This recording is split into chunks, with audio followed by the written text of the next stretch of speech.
Pupuntahan po namin yung ito po yung farm ng ate ko at kuya ko. Pipino at ano to?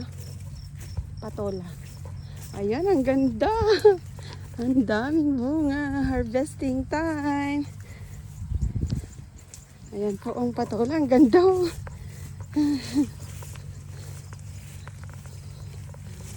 Ayan ang mamimiss ng ate ko pag pumunta siya ng Canada.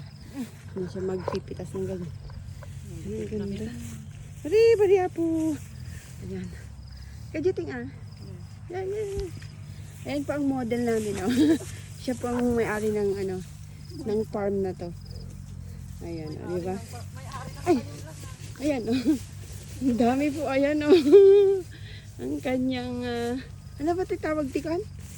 Palang? Ay, palang. Ano tawag doon? Nabasa nakalimutan ko na po, ayan. Ayan, ang ate ko, may-ari ng farm. Ayan, tayo magbumodel. Handa tayo dito. Bilis! Ayan, ang dami. Ito po ang dami, grabe. Mag-harvest tayo ng mga patola. Ayan.